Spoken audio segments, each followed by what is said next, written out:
Graça e paz, queridos. Bom dia. Tá feliz?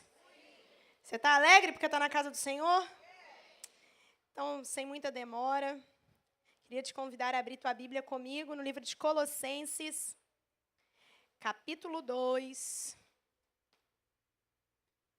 Se a gente não achar que também o telão vai abrir, tá tudo certo. Com muita alegria, eu divido essa manhã a palavra com vocês. E ontem tivemos aqui mais um funcional, uma manhã de bazar com as mulheres. Sábado que vem teremos novamente. Então, você que não veio ainda, não veio na primeira oportunidade, nem na segunda, a terceira, eu creio em nome de Jesus. Né, pastora Simone? A gente está na missão, a gente já está podendo pedir música. Então, Colossenses, capítulo 2, nós vamos ler a partir do versículo 6 até o versículo 10. Quantos estão aqui? Olhando para o telão, amém? Mais bonita, né? Vamos ler juntos. Ora, como se recebestes Cristo Jesus, o Senhor, assim andai nele.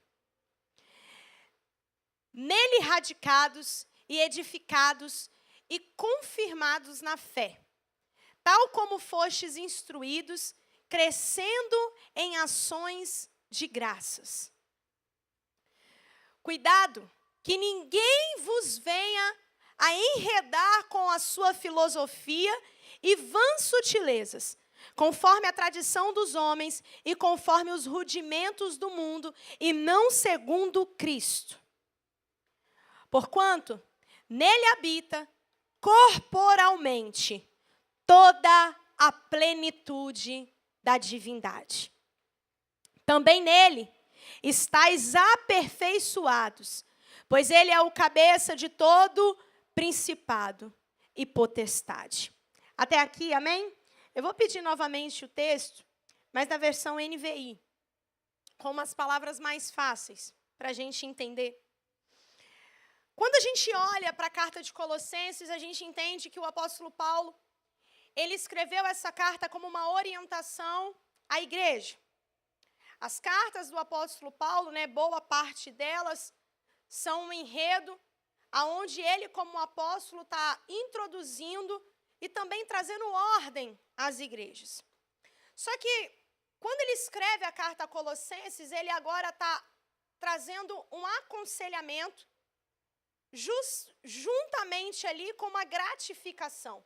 O início da carta, o início do capítulo que nós lemos, do capítulo 2, o apóstolo Paulo vai dizer que ele está muito feliz, muito grato, muito satisfeito com o comportamento da igreja de Colossenses, com o que Deus tem feito na igreja de Colossenses. E aí ele vai introduzir um assunto agora de aconselhamento. Diga comigo, conselho. Conselho. O apóstolo Paulo ele vai chegar aconselhando a igreja no sentido de, olha, vocês estão maravilhosos, vocês estão excelentes, o comportamento está muito bom. Eu estou muito satisfeito e feliz com o que o Senhor tem feito no meio de vocês e através de vocês.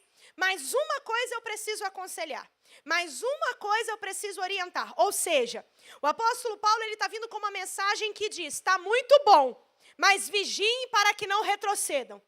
Está excelente, mas vigiam para que não falhem. Está muito bom, mas vigiem para que não caiam. Em todo o cenário que o apóstolo Paulo vem construindo a igreja de Colossenses, ele em nenhum momento diz sobre erros que estão acontecendo. Mas ele vem dizendo, apesar de estar tudo correto, eu preciso aconselhá-los para que permaneça tudo dando certo.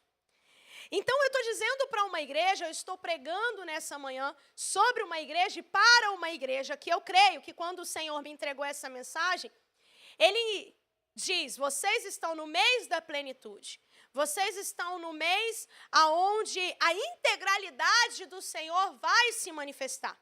E algumas coisas precisam ser feitas para que vocês se mantenham em plenitude.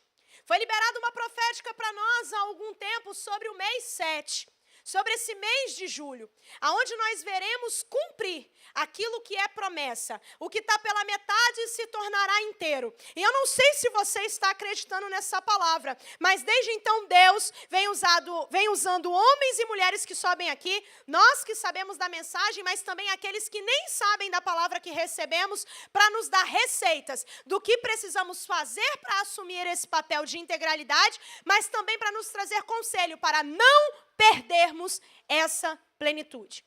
E nessa manhã eu estou aqui para te trazer esse conselho. Porque, querido, viver promessa é bom, viver propósito e desfrutar dele é maravilhoso. Mas o problema não é conquistar, o problema é se manter em conquista. O problema não é adquirir, o problema é se manter em aquisição. Você está entendendo o que eu estou dizendo? Não há uma fé que seja tão difícil de ser exercida para ser curado. Difícil é se manter em cura. Não há uma fé que seja difícil de ser alcançada para adquirir riquezas. Difícil é permanecer em prosperidade. Por quê? Porque nós vivemos um tempo, e não sobre esse tempo, mas nós vivemos num tempo onde a formação do ser humano ela é construída em emocionalismo. Ou seja, eu até posso ter um pico de fé, porque eu me emocionei, a mensagem foi boa, eu vi pessoas do meu lado vivendo milagre, e aí por aquele ímpeto, por aquele movimento e por aquele ambiente que foi gerado e construído, eu alcanço o meu milagre. Mas quando eu saio por essas portas, na segunda-feira, o sintoma volta. Na terça-feira, eu vejo que aquilo que eu recebi no domingo não é tão real assim. Por quê? Fé para conquistar, muitos podem ter no ímpeto, mas Deus está nos chamando para sermos uma fé constante. Deus está nos chamando para vivermos em plenitude. E quando eu falo sobre integralidade, quando eu falo sobre ser inteiro, quando eu falo sobre ser pleno, ninguém aqui quer viver algo temporário. Eu sou inteiro por um dia, mas no outro eu estou faltando em algo.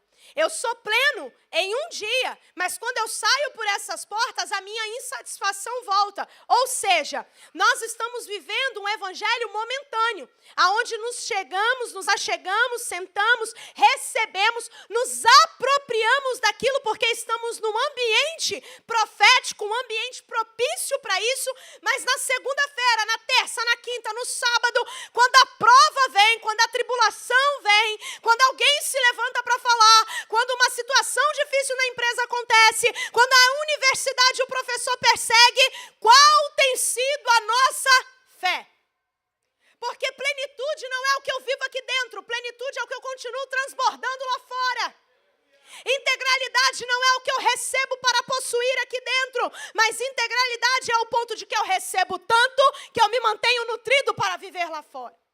E quando o apóstolo Paulo ele escreve para a igreja em Colossenses, ele está nos trazendo um enredo de dizendo, está maravilhoso, querido, mas eu não quero que vocês percam o que está bom. Eu estou muito satisfeito com vocês, mas o meu desejo é que vocês não se percam no fato de que está tudo bem. E aí eu vou te fazer uma pergunta. Você já viveu algum momento da sua vida onde parecia tudo bem? E parece que rapidamente tudo aquilo que estava bem, não é uma área que dá errado.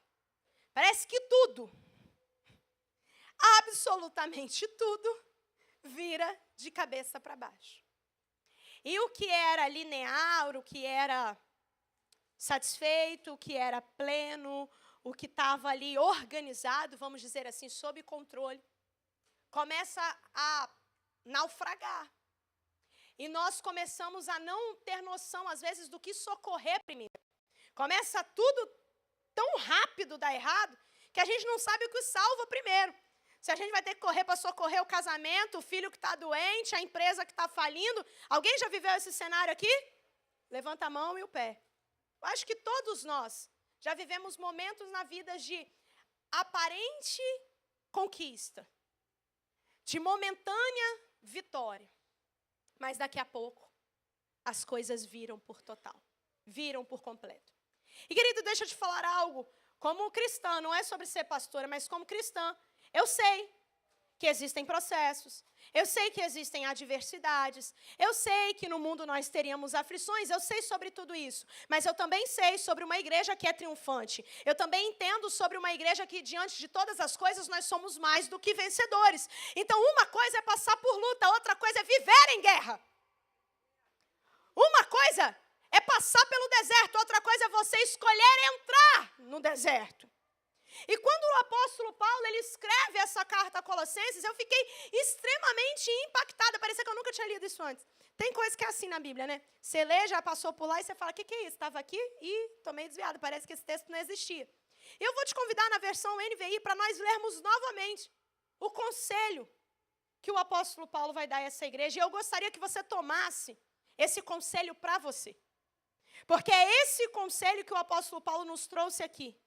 Para dizer o seguinte, você não é fruto do seu meio, você não é fruto dos teus ambientes. O lugar onde você vive, trabalha, estuda, não determina quem você é. Então você está vindo aqui, você está sendo nutrido e você está tomando ciência da plenitude que você possui. Ou seja, em algum lugar vão também desfrutar da plenitude. Por quê? Porque a plenitude não para em mim. A plenitude ela precisa transbordar aonde eu piso, aonde eu chego. O problema é que quando o Velho Testamento profetiza que aonde colocarmos as nossas mãos, abençoado será, e a planta dos nossos pés nós vamos possuir por herança, nós achamos que isso trata só sobre nós, mas ali, deixa eu te falar algo, meu querido, Deus está dizendo sobre a sua responsabilidade, sobre o seu chamado. Quando você chega, não existe maldição que com a tua mão não se torne bênção. Quando você chega, você não está num lugar a passeio, você pisa os teus pés e ali você conquista por herança. Por quê? Porque a palavra do Senhor diz que vós sois embaixadores da parte de Cristo.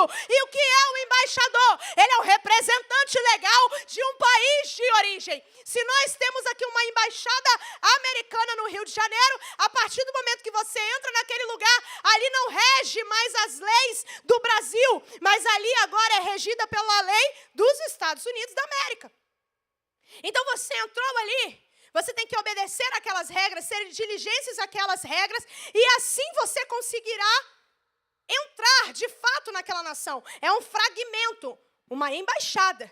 Agora, quando o mesmo apóstolo Paulo vai dizer, vós sois embaixadores da parte de Cristo, ele está dizendo que pela manhã, quando eu me levanto e eu chego na minha universidade, ali deixou de ser dominado pela terra, pois eu sou o embaixador da pátria celestial. Quando eu chego, a realidade do reino se manifesta. Quando eu piso com os meus pés, a insegurança tem que dar lugar à segurança. Quando eu chego, aquilo que está um caos tem que dar lugar a uma voz de autoridade.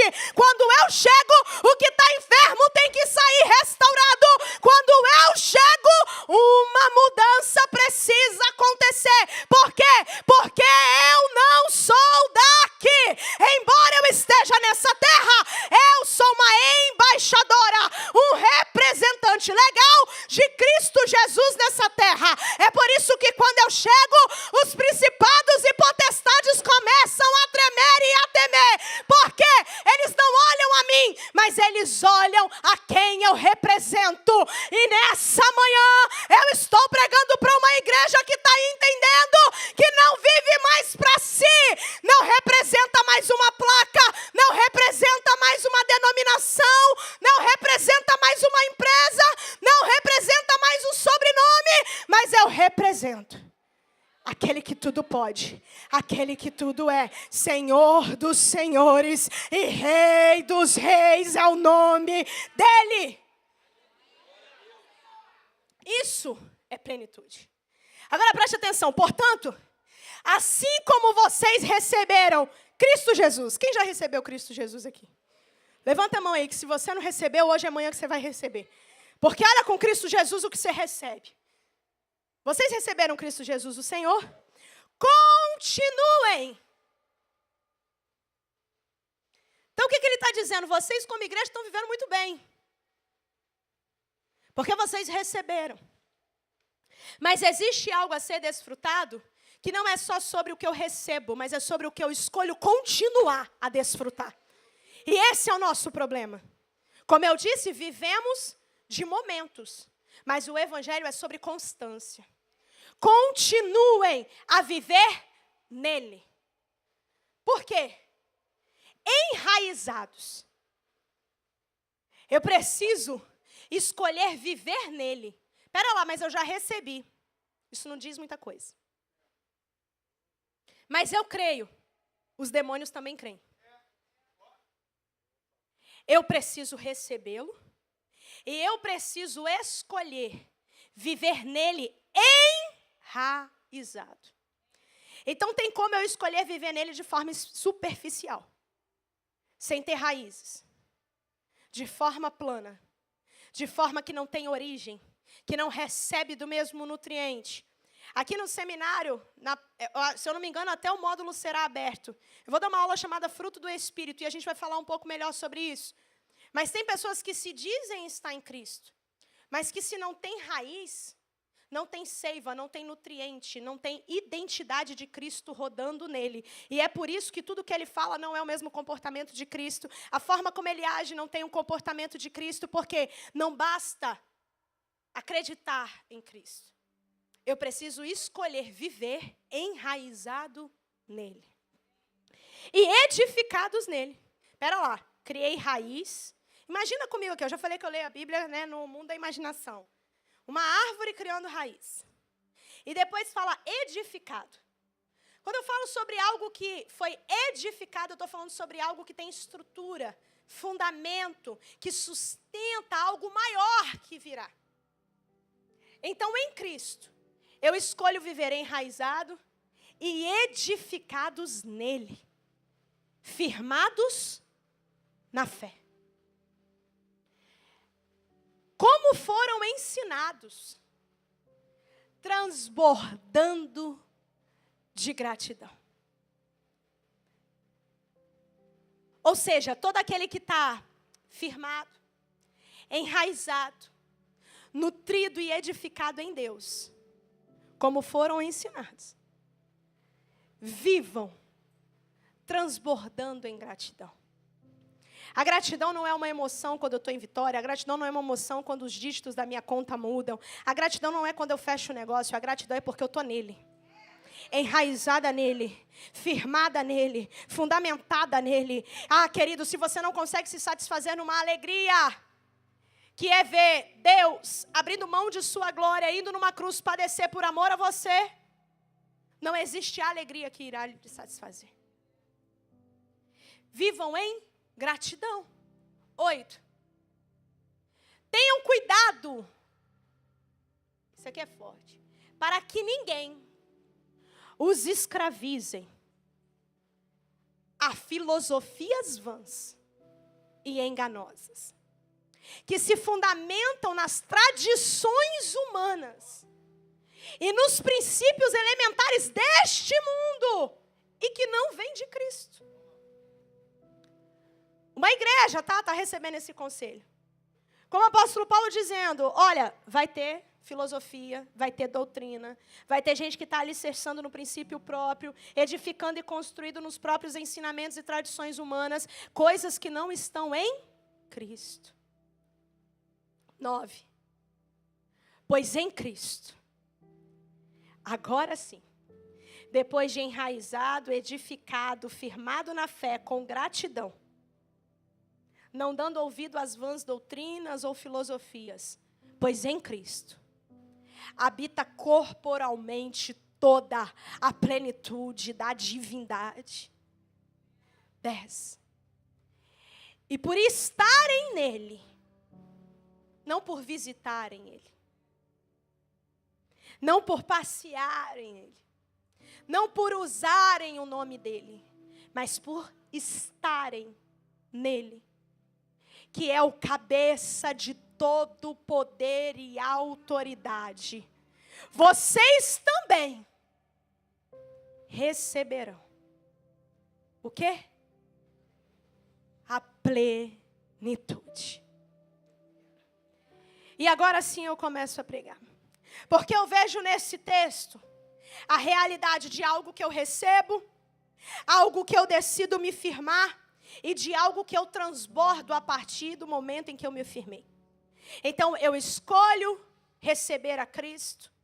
Agora, eu tenho a responsabilidade de me firmar através da fé nele. ser edificado. E agora eu tenho também a responsabilidade de transbordar.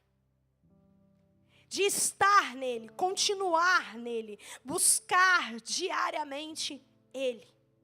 E aí ele, como pleno, se eu estou nele, também vou possuir toda a plenitude.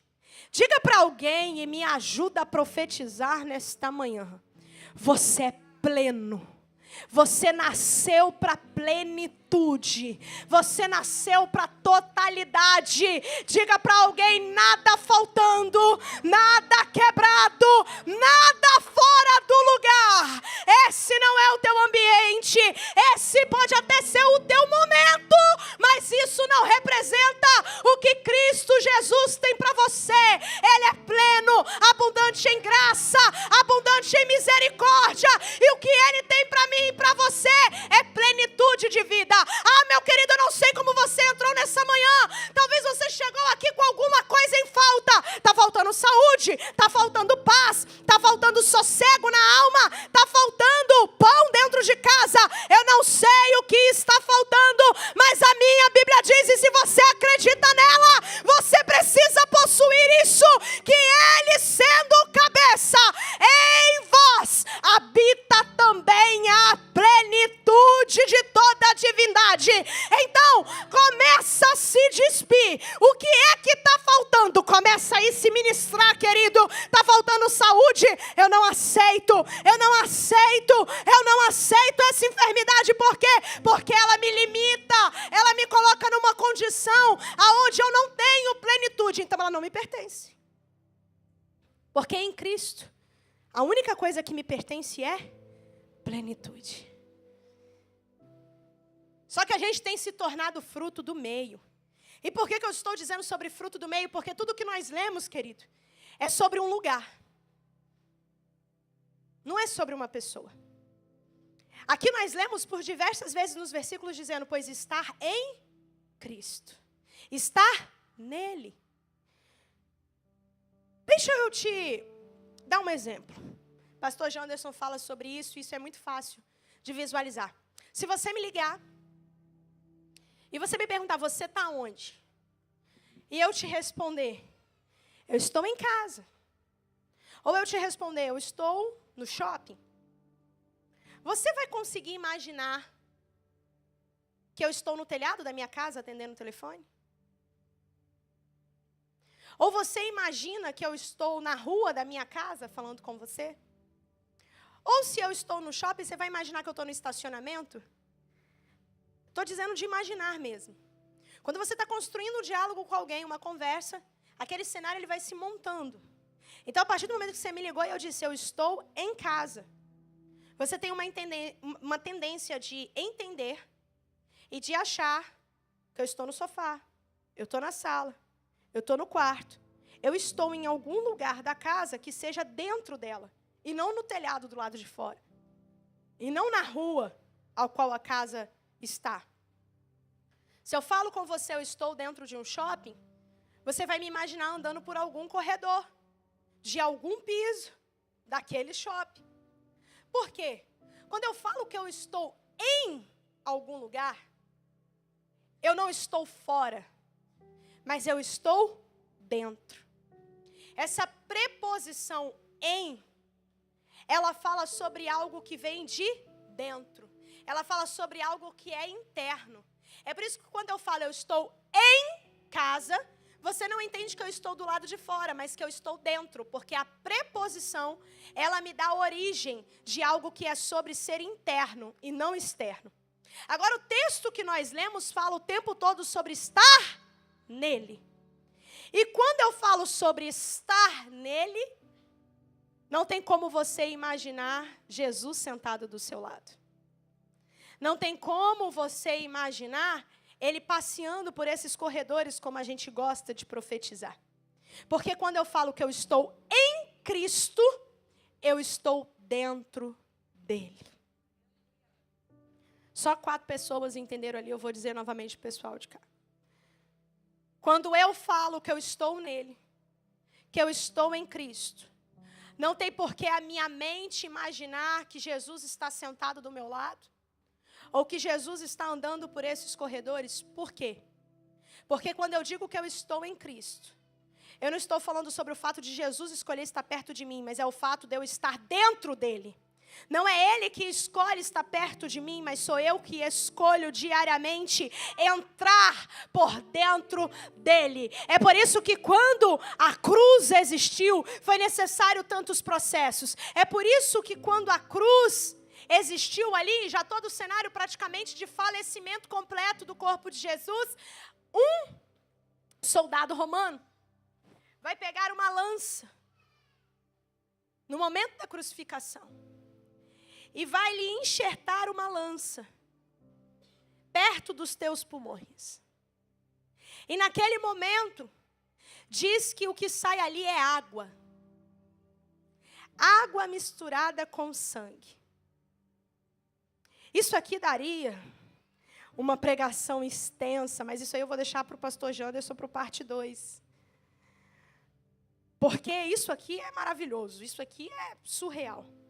Entender o que é esta água e esse sangue é. Mas o que eu quero firmar com você aqui nessa manhã é que quando aquela lança entra, é feito um retalho na pele de Jesus. É feito um lastro no peito de Jesus. E eu gosto de dizer que quando eu escolho estar nele, eu me imagino sendo enxertado através daquela lança. Uma lança precisou feri-lo, para que ele pudesse ser rasgado, como a profecia disse que o templo seria rasgado ao véu de alto a baixo, para que nós pudéssemos ter livre acesso. Então, quando aquele véu é rasgado, não é mais sobre um pano, não é mais sobre um tecido, mas é sobre a derme, é sobre o tecido de Jesus sendo aberto, para que eu possa ter livre acesso. Agora eu não preciso mais de um sumo sacerdote, agora eu não preciso mais de um sacerdote escolhendo entrar uma vez ao ano para receber purificação, porque uma vez que o véu do templo foi rasgado, a saber, Jesus, eu estou enxertada nele e eu posso escolher sair da presença e continuar na presença. E tudo isso para te dizer que você não é obra do lugar que você mora. Você não é fruto do meio ao qual você trabalha. Você não é fruto do ambiente, do lugar que você estuda. Preste atenção no que eu estou dizendo, porque eu estou falando que Cristo não é só sobre uma pessoa a respeito daqueles que creem nele, mas Cristo se torna um lugar. É por isso que o Evangelho de João vai dizer: ei, eu estou indo preparar morada na casa de meu Pai. Se não for isso, eu não teria dito. Eu estou preparando-lhe um caminho, e lá vocês terão casa, lá vocês terão morada. O tempo todo, Jesus está comportando aqui, de forma profética, como dizendo: eu não sou uma pessoa, eu sou um lugar. Eu sou um ambiente para você residir, para você morar.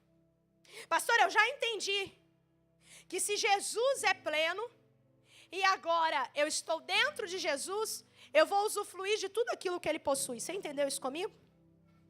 É possível você entrar por esse auditório e não fazer parte usufruindo do que está acontecendo aqui nesse auditório? Vamos trazer fisicamente. Você está sentindo o mesmo cheiro que tem no auditório. Você está desfrutando da mesma temperatura que tem no auditório. O ambiente está determinando. E quem entra aqui não tem como viver algo diferente do que o ambiente determinou. O que eu estou dizendo é que quando você sai por essas portas, o ambiente que você mora, o ambiente que você habita, tem que ser tomado pela plenitude de Cristo Jesus. Porque você está nele. E não tem como você estar em Cristo e escolher viver coisas diferentes do que Ele determinou para você. Não tem como você escolher fazer dele a sua morada e conseguir viver uma temperatura ambiente do que Ele determinou para você viver. E nós precisamos nessa manhã urgentemente, foi o que o Senhor me trouxe aqui. Precisamos urgentemente ressignificar lugares. Porque nós estamos evitando ambientes, lugares, traumas, situações, porque nós somos marcados, fomos maltratados, fomos humilhados. E deixa eu te falar uma coisa, o seu ambiente não é o que te fizeram, o seu lugar não é o que te falaram, o seu ambiente não é sobre o que determinaram sobre você. Eu tenho uma boa notícia nessa manhã, é que o teu lugar e o teu ambiente é sobre Cristo em você. Então você pode adentrar sem medo, porque aquele ambiente tem que reconhecer. Não é você se amedrontar com o ambiente, mas é você erguer a cabeça e dizer: eu sei em quem eu tenho crido, e eu sei que o meu Redentor, Ele há de se levantar. Eu não preciso entrar cabisbaixo, eu não preciso entrar já com uma desculpa pronta, eu já não preciso procurar um discurso, eu já não preciso encontrar algo para minha alma. Por quê? Porque eu estou nele, e a partir do momento que eu entro, o ambiente tem que reconhecer que eu não entrei sozinha. Ressignificar lugares, dores, encontros, situações. Entenda que quando eu falo de lugares, eu estou falando de ambiente, mas para você pode ser um relacionamento, uma família, algo que você não quer visitar, algo que você não quer ressignificar, porque uma vez que você chegar naquele ambiente, memórias virão, situações ocorrerão. Então é melhor eu não ir. É melhor eu não visitar mais. Se eu for perguntar aqui, eu tive os meus pais, acho que foi há 2 anos atrás, sofreram um acidente muito sério de carro. E há muito tempo, na verdade, se possível até hoje, meu pai evita passar pela mesma rota. Porque você passar no ambiente faz você reviver o que você viveu.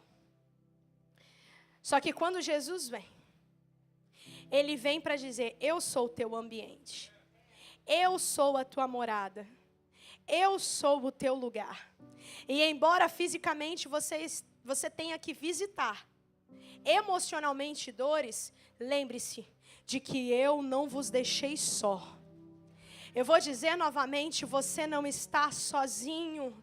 E embora lugares sejam desconfortáveis e tragam memórias difíceis de lidar, Jesus está dizendo: se lembre que eu sou o dono do lugar. Eu sou dono de você, eu sou dono do que te possui, eu sou dono do que lançaram sobre você. E preste atenção e medite na minha palavra, porque Romanos vai dizer que todas as coisas, não são algumas, não são os triunfos, não são os milagres, não são apenas as vitórias, mas todas as coisas, plenitude, todas as coisas cooperam e contribuem para o bem daqueles que amam ao Senhor e que andam segundo o teu propósito. Qual é o segredo de desfrutar de todas as coisas? É de um povo que anda segundo o propósito. Pera lá, eu tive dor, eu tive marca, eu tive humilhação, mas eu não parei de andar no propósito. Por quê?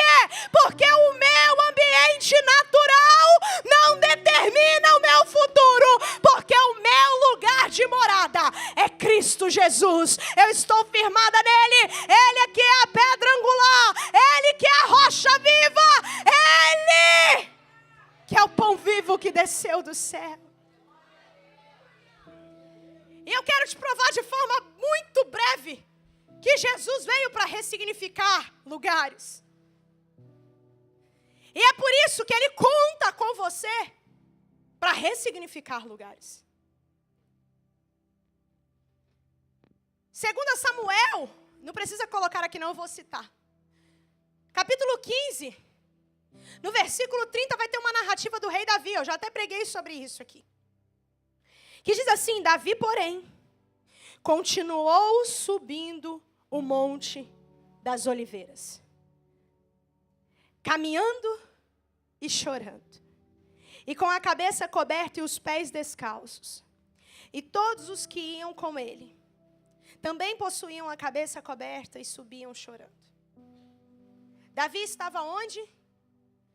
No Monte das Oliveiras. Davi estava subindo um monte, caminhando e chorando. Por que ele estava caminhando e chorando? Por que ele estava subindo o Monte das Oliveiras com tanta angústia? Ele tinha acabado de descobrir que precisava fugir por conta da rebelião de Absalão, seu filho. Seu filho. Uma dor, uma traição emocional, física.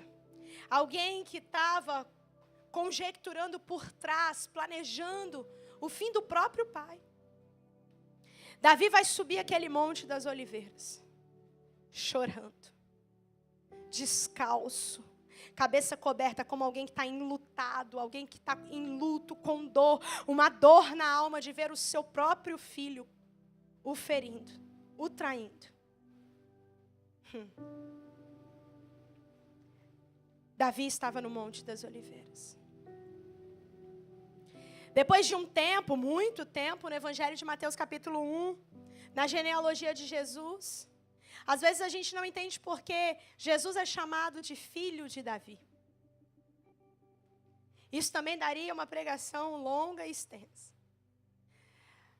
Mas uma das marcas que na quinta-feira, durante uma das nossas consagrações, o Senhor me tocou, foi que Jesus também foi ao Monte das Oliveiras.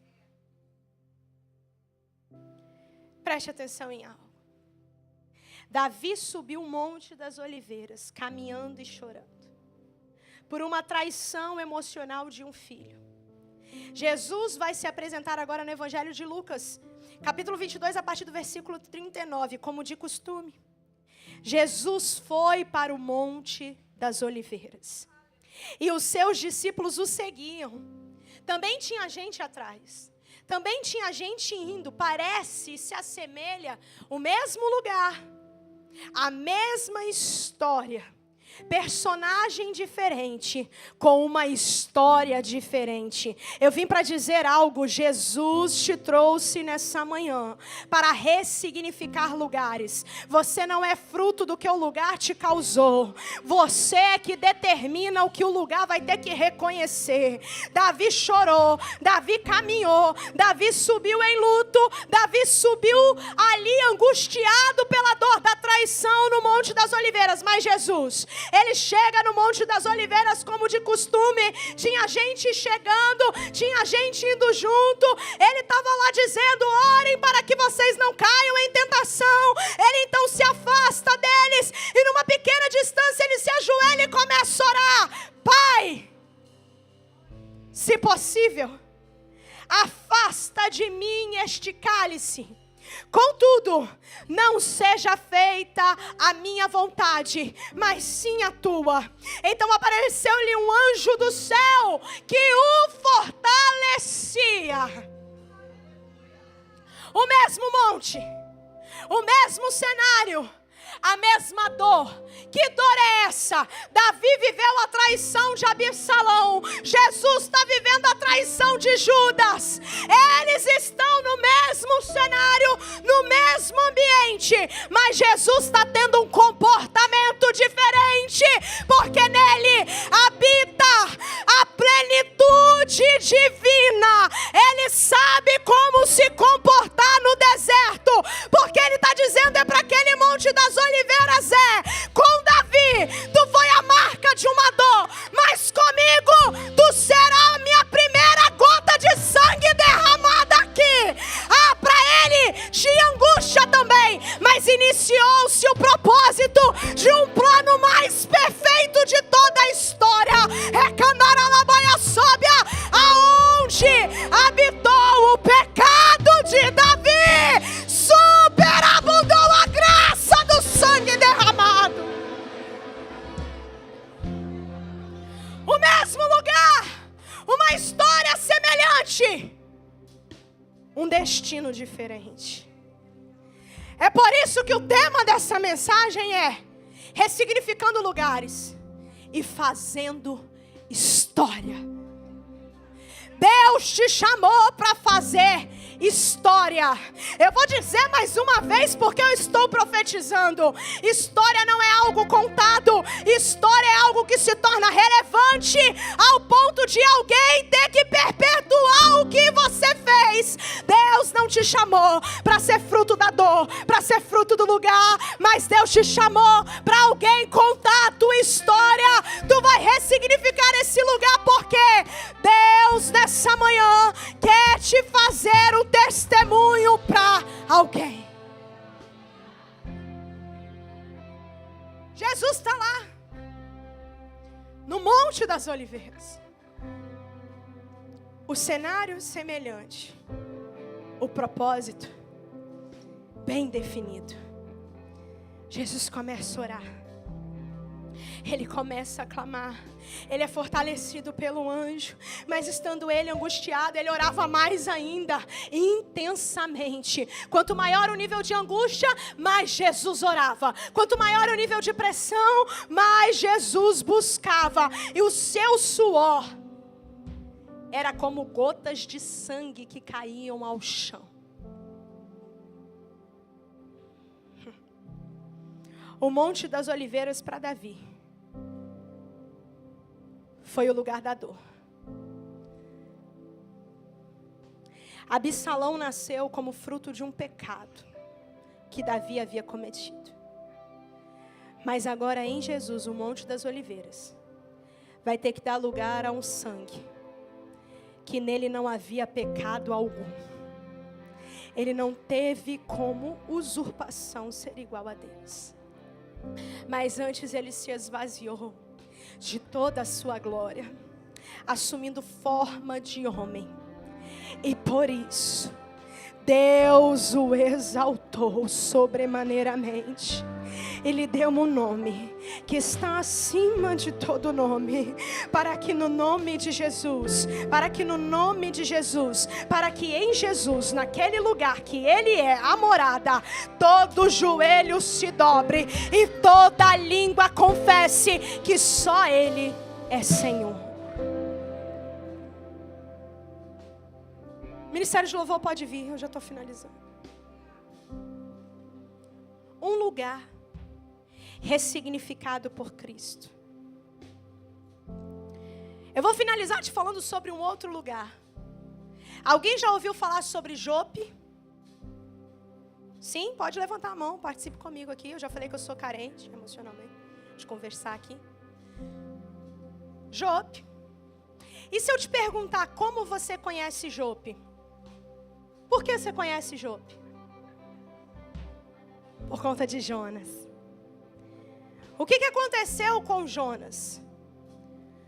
Jonas foi um homem que foi chamado para pregar o evangelho numa outra região. E ele insiste em Jope. Jope foi o lugar da fuga, foi o lugar da desobediência. Jope foi o lugar onde Jonas foi cuspido novamente, é o lugar do recomeço, é o lugar do retrocesso, é o lugar da dor. Porque quando Jonas vai se acertar, Deus não pega Jonas ali da boca do peixe e cospe ele no destino final. Mas o peixe cospe ele em Jope. Você vai ter que voltar no lugar. Você vai ter que visitar essa dor de novo. Você vai ter que ir neste lugar e escolher refazer a história a partir da obediência. Mas todos nós conhecemos Jope pela dor de Jonas. Podemos dizer que até pela vergonha de Jonas, porque quando a gente lê dá uma vergonha, né? A gente fica meio assim, vergonhoso pelos outros. A gente toma uma vergonha por Jonas e fala, meu Deus, imagina, quando ele caiu lá em Jope de novo, todo mundo vendo aquela cena. Uma embarcação toda perdida por conta dele. Imagina o falatório, a situação, o caos, dá vergonha. Mas a verdade é que todos nós nos prendemos ao fato de que Jope foi o lugar de Jonas. E foi. Mas Jesus veio E Jesus ensina sobre ressignificar lugares. Começou ele no Monte das Oliveiras, mas não parou nele. Ele foi fazendo discípulos, ele foi fazendo história. E ele foi fazendo discípulos também construídos de histórias. E eu quero ler para você, finalizando Atos. Fique de pé no teu lugar. Erebacandaraia sóbia. Aleluia. Tem uma graça de Deus que vai te fazer nessa manhã a ressignificar os lugares. Tem uma graça de Deus que vai te dar habilidade e capacidade sobrenatural de visitar os lugares com Cristo Jesus e mudar a história a partir de lá. Atos dos Apóstolos, capítulo 9, versículo 36. Em Jope havia uma discípula chamada Tabita, que em grego quer dizer Dorcas, que se dedicava a praticar boa obra e dar esmola. Só até aqui. Em Jope, a vergonha, a desobediência de Jonas é exposta. Em Jope, uma discípula cheia do Espírito Santo vai vir para dizer: esse lugar agora será marcado por boas ações e boas obras. Em Jope, aonde teve vergonha, aonde teve humilhação, aonde teve desobediência, é em Jope que o Senhor vai escolher levantar uma discípula cheia do Espírito Santo, que fazia o bem por onde andava. E é em Jope que essa mulher agora falece, ela morre. Diga comigo, ela fez o quê? A história acabou. Mas eu vim aqui nessa manhã e eu disse e determinei algo. Ele te chamou para fazer história. E a história para Jope, daquela mulher, não parava na história de alguém que fazia o bem e praticava esmolas para os seus. Não. A história daquela mulher não se finda apenas em boas ações, porque a quem habita corporalmente toda a plenitude da divindade, ele não está preso apenas a dar esmola ou a fazer o bem do lado de fora. Ele veio para fazer o quê? História. E aí, quando aquela mulher, a história dela se limita a praticar o bem fazendo algo, ela morre. Mas ela era discípula e ela tinha plenitude. E na plenitude, alguém foi chamado para ressignificar o lugar e fazer história. É quando então aquela mulher morre, o povo fica desesperado, a vizinhança começa a chorar muito, e então Pedro, que está passando perto, ouve e recebe a notícia de que Dorcas havia morrido. Pedro sai um pouquinho da rota para entrar em Jope. E quando ele entra em Jope, a história da mulher que tinha se findado, que praticava boas obras, que costurava roupa para as amigas, alguém que era lembrada pelas boas ações, veio para ser chamada para fazer história. Afinal, ela tinha um compromisso: ressignificar o lugar da desobediência, aonde a vergonha de Jonas habitou. Aí sabe o que acontece? Pedro chega em Jope, começa a ouvir os relatos daquela mulher. A vizinhança aos prantos, ela era boa, ela praticava o bem. É quando Pedro então toca na mão daquela mulher. E ela se assenta. Eu vou dizer novamente. Pedro era discípulo, cheio do Espírito Santo. Pedro era o discípulo que diz: eu não tenho prata e nem ouro. Ou seja, eu não tenho as boas ações de Dorcas, Mateus, mas eu tenho plenitude. E quem tem plenitude diz para quem é deficiente, diz: levanta e anda. E isso acontece. Ele tinha plenitude. E quando o que tem plenitude invade Jope, algo está acontecendo. Porque a mulher que também era discípula, cheia do Espírito Santo, que está experimentando a escassez. Qual é a escassez? Falta de vida. Acabou. O testemunho está pela metade. A plenitude toca na mão daquela mulher. A plenitude toca. Ela está deitada. Velório está feito. Já estão há dias e horas ali se lamentando. Mas quando ele toca, a plenitude toca. Quando ele chega, não é Pedro chegando, é o lugar que ele escolheu habitar. E que lugar é esse? Em Cristo Jesus, a plenitude. E todos aqueles que terem ele como Cristo, a saber, o cabeça, também vai receber plenitude. Pedro, tomado de plenitude, vai tocar a história agora de uma mulher que estava com a escassez. E quando ele toca, não é um encontro normal, não é um encontro natural, é um encontro da plenitude com alguém que teve a plenitude em escassez. É alguém que possui a plenitude com alguém que está olhando para a plenitude dizendo: está pela metade, não está inteiro. Eu te chamei para fazer história. Na hora que ele toca o encontro da plenitude com uma plenitude interrompida, aquela mulher se levanta e ela ressuscita. Eu não sei se você está entendendo o que eu vim para dizer, mas ressignificar lugares vai te fazer ver de pé o que estava morto. Eu não sei o que está falecido na sua história.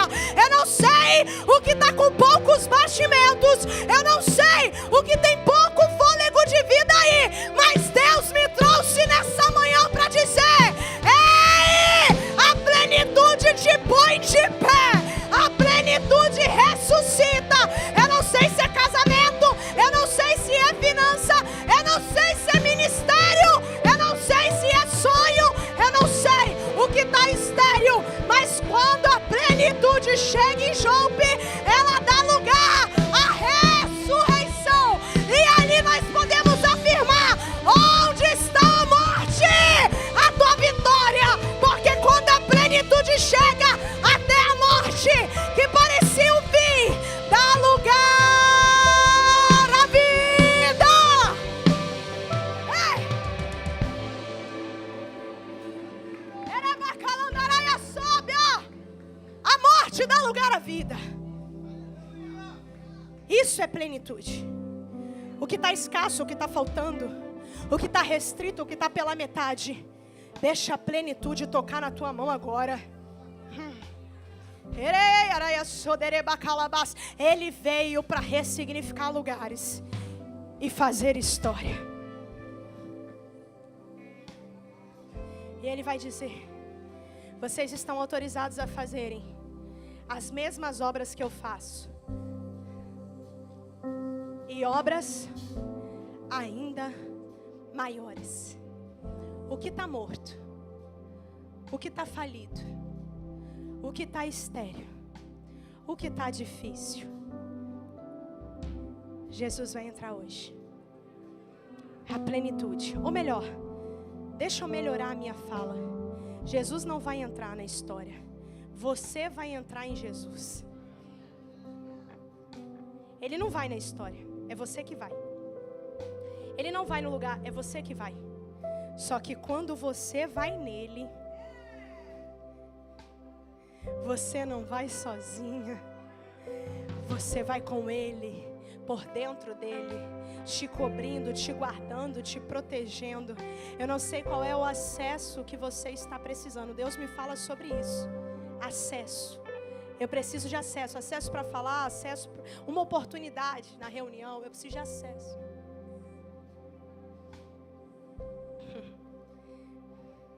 Jesus fala contigo nessa manhã: escolha se vestir de mim, porque eu sou a porta. Você não precisa de acesso quando eu sou a porta. Eu vou dizer novamente para você entender e tomar posse disso. Você não precisa de acesso humano quando você decide habitar dentro da porta. Se a porta é Jesus, a capacidade de abrir e fechar vem dele. E se você mora e habita dentro dele, nada te resistirá. Nada, nem ninguém vai te resistir. Você crê nisso? Você crê nisso nessa manhã? Então, enquanto declaramos isso, começa a trazer à memória o que está morto, o que falta plenitude, o que é que está pela metade, o que é que está faltando. Deus te chamou para habitar em plenitude.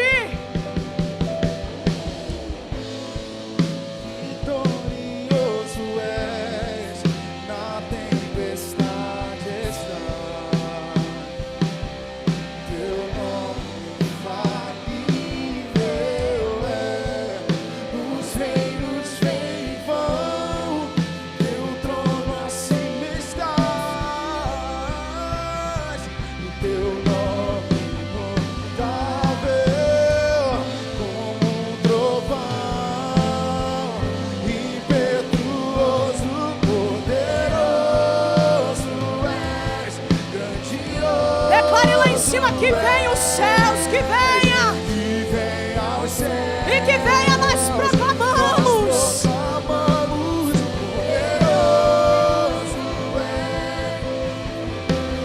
Deixa o céu descer. Deixa o céu, deixa o céu tocar a terra, deixa o céu habitar aquilo que você possui.